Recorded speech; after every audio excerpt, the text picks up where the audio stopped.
warahmatullahi wabarakatuh kawan. Kembali lagi di video kali ini kita akan melanjutkan cara membuat chicken dimsum.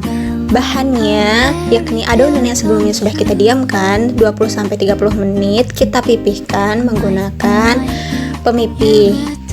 Nah, sebelum itu kita taburkan terlebih dahulu adonan dengan tepung maizena, begitupun dengan alasnya. Nah, di sini alasnya menggunakan talenan.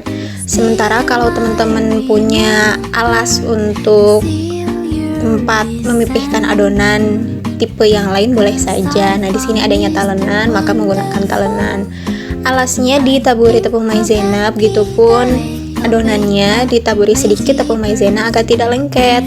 Kemudian digiling-giling, dipipihkan menggunakan benda pemipih. Nah, karena di sini adanya gelas, jadi yang kita gunakan gelas. Selama benda-benda itu sudah dibersihkan, itu tidak apa. Kemudian setelah adonan dirasa sudah tipis, layaknya kulit lumpia atau kulit pangsit, ya di sini lebih mirip kulit pangsit sih.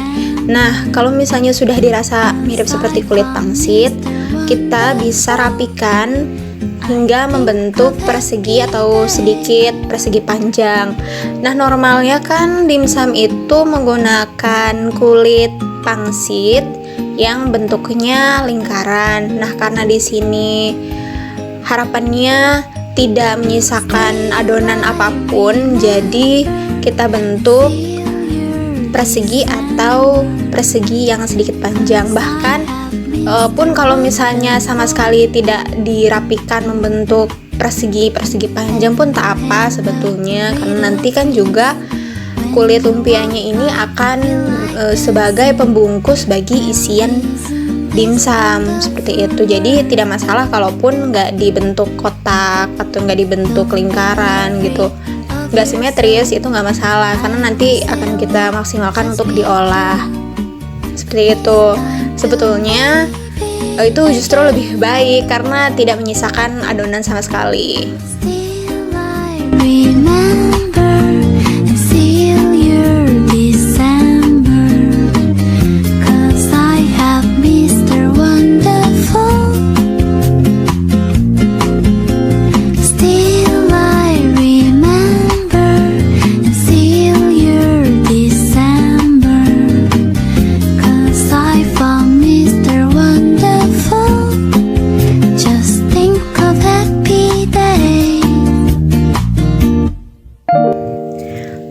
Kulit pangsit sudah jadi. Nah, kita langsung taruh isian dimsumnya ke atas adonan yang sudah jadi seperti kulit pangsit.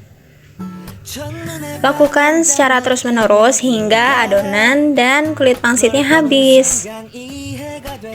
Nah, di sini cara membungkusnya gak perlu ahli ya menurutku, karena memang ini cukup dikuel-kuel, apa ya bahasanya tuh, ya cukup dilipat-lipat sedikit di setiap tepian. Tapi kalau teman-teman memang sudah mahir atau expert dalam hal melipat kulit dimsum ini, itu luar biasa sekali gitu, karena kami pun di sini masih belajar untuk melipat kulit dimsum. Nah, sementara seperti ini bentuk dari kami melipat kulit dimsum. Walaupun masih belum begitu rapi, tapi masih eye catching lah ya.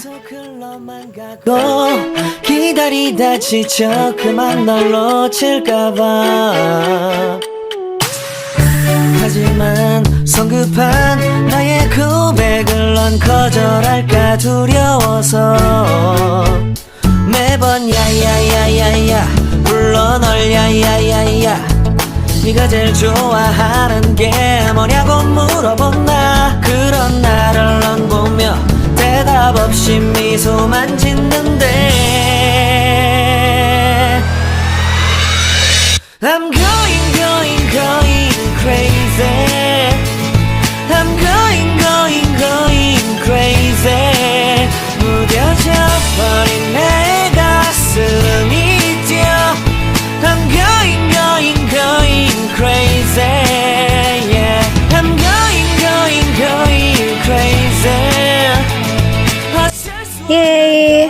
sudah mulai jadi semua. Sekarang disisihkan terlebih dahulu karena talenan mulai penuh. Kemudian kita lanjutkan lagi memipihkan adonan dan juga mengisi kulit pangsit dengan isian dimsum.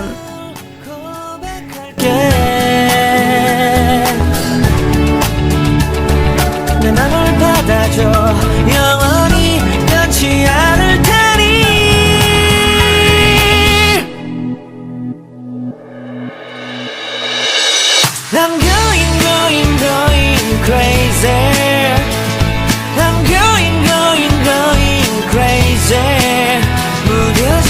Nah, sekarang kita coba untuk membuat toppingnya, menyiapkan toppingnya lebih tepatnya. Nah, di sini ada sosis yang memang udah lama banget di kulkas. Jadi kita menggunakan topping dengan bahan-bahan yang memang sudah ada di rumah gitu ya. Jadi nggak sengaja mencari topping, tapi memang menggunakan bahan-bahan yang ada saja. Nah, kebetulan adanya sosis, kita menggunakan sosis.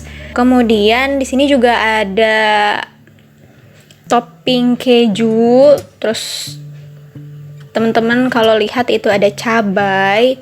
Nah, itu tuh adanya ini gitu. Jadi memang sudah lama sekali bahan-bahan ini tidak digunakan, kemudian pada akhirnya digunakan juga untuk membuat dimsum. Pertama kali mungkin ya untuk kami membuat dimsum. Semoga teman-teman bisa mencobanya di rumah masing-masing dan semoga enak rasanya. Nah, ini shoot dari dekatnya. Kita menggunakan keju melted. Jadi sebetulnya ini pun kejunya yang sudah nyetok dari lama banget dan masih banyak banget. Jadi kita gunakan bahan-bahan yang ada untuk sebagai topping supaya nggak mubazir. Kemudian kita kukus selama 20-30 menit dan dirasa sudah matang. Kemudian tarang. Oke, jadi ini bisa kita konsumsi rame-rame. Jadi teman-teman, dari adonan yang sudah kita siapkan sebelumnya akan menghasilkan kurang lebih 30 dimsum, 30-35 dimsum kalau teman-teman membagi isian dimsumnya dengan sama rata. Dan ini tuh termasuk yang enak menurutku, karena walaupun kita menggunakan tepungnya itu banyak, tapi tetap masih ada rasa ayamnya. Walaupun nggak pakai udang, ini masih terbilang enak. Dan konsepnya di sini bisa menghasilkan dimsum yang banyak, begitu. Bisa dicoba ya di rumah. Nah, untuk sausnya itu teman-teman bisa cari sendiri cara membuat saus dimsum. Nah, ini kita menggunakan saus yang ada di sini aja.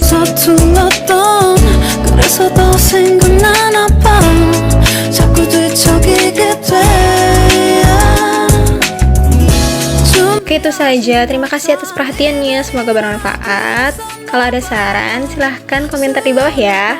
Assalamualaikum.